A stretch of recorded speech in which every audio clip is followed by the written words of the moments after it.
Hello viewers, আসসালামু আলাইকুম। আশা করি সবাই ভালো আছেন। তো আজকে যে ভিডিওটা নিয়ে আসলাম সেটি হলো, এটি একটি কালার বার্ড। এখানে 2000 কালার বার্ড মুরগি আছে। এই খামারটি হলো আমার এক বড় ভাইয়ের। তো মুরগিটির বয়স আজকে 38 দিন 39 দিন। তো মুরগিটি এই 2000 মুরগি আপনার প্রায় 57-58 বস্তা খাদ্য খেয়ে 8.5 ওজন আছে। তো মুরগিটি আর 27 দিন বা 5-6 দিন পরে বিক্রি হয়ে যাবে। তো এই খামারের যিনি মালিক,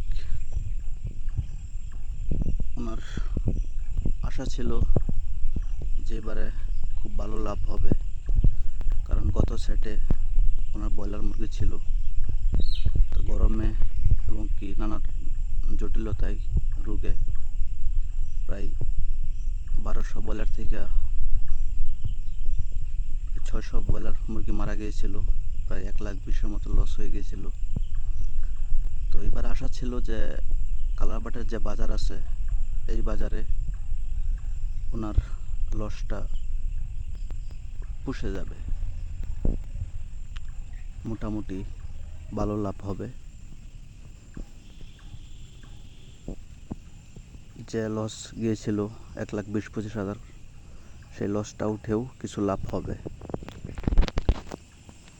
তো এখন দুঃখের সাথে বলতে হচ্ছে, হঠাৎ করে কালারবাট মুরগির বাজার প্রায় 60 টাকা কমে গেছে।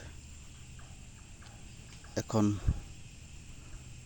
যে বড় ভাই আছে ওনার মনটা খুবই খারাপ, কারণ 40 দিন 35 দিন মুরগি পালাটা কত কষ্টের, যে শুধু একটা খামারই জানে।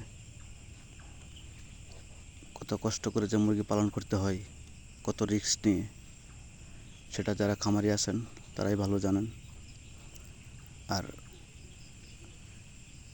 এখন যে অবস্থাটা হয়েছে, এই বাচ্চাগুলি প্রায় 72 টাকা 73 টাকা পিস কিনা ছিল। আর এখন কালারবাটের বাজার আছে 260-65 টাকা। তো কোনো রকম বিক্রি করলে চালানটা আসতে পারে, কিছু টাকা লাভ হতে পারে, কিন্তু গত সেটে যে লসটা হয়েছিল সেই লসটা হয়তো আর উঠবে না। প্রায় ব্রয়লারের সেটে 1,20,000 টাকার মতো লস হয়ে গেছিলো। তো মনে করছিল যে এবারের যে লাভ হবে, কালারবাটের মুরগিটা ভালো ছিল, বাজারটা ভালো ছিল, লসটা পুষে যাবে, কিন্তু তা হলো না। এখন খামারের মাথায় পুরা হাত। আশা করি ভালো থাকবেন। চ্যানেলটি ভালো লাগলে সাবস্ক্রাইব করুন।